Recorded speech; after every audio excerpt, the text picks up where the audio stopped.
So kakatapos ko lang mga ka-farmers mag-spray po dito sa aking talungan ng herbicide na Maximus. So bali inilapit ko na po sa kanyang puno dahil may edad na rin po itong talong at saka matigas na rin po yung kanyang puno, no. May mga talbos kasi na bago sa puno niya, so yung iba natamaan, so okay lang yun. So marami naman talbos yan sa taas mga ka-farmers, no. So yung Maximus mga ka-farmers, no, contact po yan. So kahit tamaan po natin yung puno ng ating talong, so okay lang po yun. Hindi po yun maapektuhan yung ating talong. So pwera lang po yung kanyang talbos, no. Sa talbos sa taas, yung ibig sabihin na ipapaligo natin, so talagang masisira po yung ating talong. So yung yung takalan po ng aking pag-spray o yung ratio po. So bali isang lata po ng sardinas sa 16 liters po na knapsack sprayer. So matapang na po yun mga ka-farmers, no. So bali ayan, i-update ko po dun sa kayo dun sa may kabila. So itong talong ko po nga farmers ay na-trim ko nga pala ito. So magto 2 weeks na po ito na trim. Yung ibig sabihin trim lang po, sa gilid ko lang po tinanggalan ng hindi po sa taas. Kasi kung totally po sa taas at hanggang gilid na yung matitira ay halos 2 dangkal lang po simula po sa kanyang puno. So rato na po yung tawag niyan. So yung ito po yung sa akin trim lang po, no. So dahil yung ibang sanga niyan pa kasi nagkasalubong na at saka halos wala na pong madadaanan, so bali nag-trim lang ako, kaya ayan.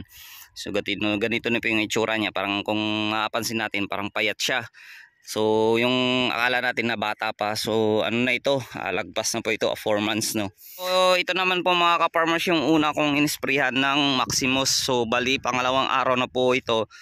So ito naman yung isa kong talong na magsi 6 months na. Ayan. So dahil pong nakaraan ay umulan po ng 2 araw na magkasunod, kaya ito po ay naging bago po yung kanyang mga talbos. So sa lahat po na naka-update po dito sa aking vlog, bali in-update ko po yung nakaraan, yung maipansin nyo po yung itsura niya. So halos wala na pong siyang dahon. So ngayon, ayan, nagkaroon na po ulit siya ng mga bagong talos. Yun nga lang, malilit lang po siya mga ka-farmers. Dahil ito po ay hindi ko po naabunuhan, hindi ko rin po ito inisprayan ng kung ano, kahit insecticide po. Yung nag-spray lang po ako dito ng herbicide na Maximus. So ayan, mapapansin natin mga farmers, no, patay na po yung mga damo dyan. Ayan. So inilapit ko rin po yung pag-spray ko sa kanyang puno. So mapapansin natin, buhay na buhay po yung ating talong mga farmers. So sa loob po ng 2 araw, ayan, talagang patay na po yung damo. So dito may katabi din po itong sili mga ka-farmers, ano. Ayan, yung siling labuyo. Dahil yun nga, sa ulit ng mga, dati po kasi itong sitawan na yung plat ko, dati po siyang sitawan. Tapos yung sitaw, tinabihan ko po ng sili labuyo. Nung namatay na po yung sitaw, so pinilitan ko po ng talong. So yung dating plat na po ng sitaw, tinamnan ko po ng talong. Kaya ito yung nangyari. So nawalan na rin po siya ng plat. Dahil yung yung ng plastic mulch. Kasi yung plastic mulch yung ginamit ko po dito mga ka-farmers ay yung mumurahin lang. So ibig sabihin manipis po siya. So pagkatapos po ng sitaw, nung namatay na po yung sitaw, so naganda punit-punit na rin po yung plastic mulch. So ngayon, yung ginamit ko na plastic mulch po dyan sa aking ampalaya at saka sitaw ay medyo makapal po yan, no, yung nabibinat po siya. At syempre kapag medyo makapal, so makapal din po yung presyo. So ito po yung sili mga farmers. So wala pa naman ako masyadong pansin kung naapektuhan din ba ito o mamatay siya. So dahil inisprayan ko din po ito, so tinamaan ko rin po ito yung puno niya. So yung daon niya sa baba, ayan, natamaan po yan.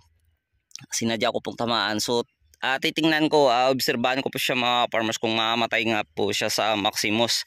So dahil matigas na rin po yung kanyang puno, so parang ewan ko lang, kakayanan niya siguro mapos ito. So okay lang naman na sabihin natin mamatay ito dahil matanda na rin po itong siling labuyo itong mga ka-farmers, no? Malapit na pong mag-iisang taon to. Kasi kasabayan pa po yan ng sitaw kung nakaraan. So ito po mga farmers, tingnan natin kanyang bunga. Ayan. So sa calyx, ayan, green na green po yung kanyang calyx. Pero yung bunga niya malilit lang po siya. Hindi po yan lalaki mga ka-farmers. So ganito lang, gugulang na lang po yan. So parang ano yang pinaka class B yung kanyang bunga.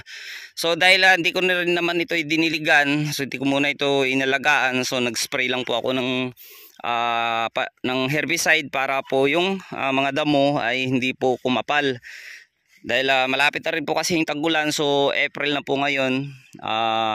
Pagka May po kasi doon na po magsisimula yung ulan-ulan na pakunti-kunti hanggang June. Doon na po papasok na po yung mga bagyo, June, July hanggang August. So kaya ngayon pa lang mga farmers ay nagready nagtanim na po ako, no. So ayan, may tanim na po ako ng ampalaya dyan, so tumubo na po yan kasi pang 3 days na po ngayon. Pero yung iba kagabi ko lang itinanim yung karugtong niya kasi kinulang ako sa binhi. Tapos yung ibang plat sitaw na po yan mga farmers, so kanina ko lang din po itinanim. So may ay paplat ako dyan, yung karugtong din po niyan dyan ay pipino. So ito naman pong isang area ko dito sa taas na pinarotor ko o pinatraktor nung nakaraan. So dito naman ako tatanim ng siling labuyo at magrugtong po yung siling panigang.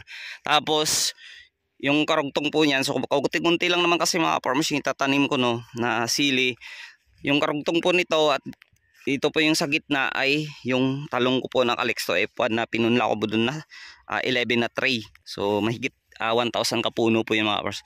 So ito ayan, tinubuan na rin po ng pakunti-kunting damo. So iririkta ko na plat na po ito dahil tatabunan ko din po ito ng plastic mulch. So ito pong isang area ko na talungan na magkahiwalay. Yan, no.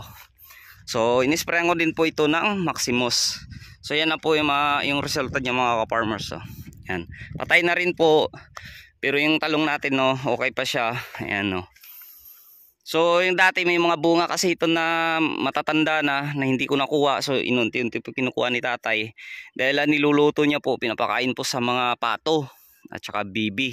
So kinakain po kasi nila kapag luto na, no. So niluluto muna. Yan po. So maghihintay na lang tayo ng ulan para gumanda ulit ito yung mga kanyang dahon at saka mga bunga. So magpapakain ulit tayo ng abono. So sa ngayon, hayaan ko lang ito mga farmers, no. Importante namatay na po yung mga damo dito. So yun lang po mga farmers.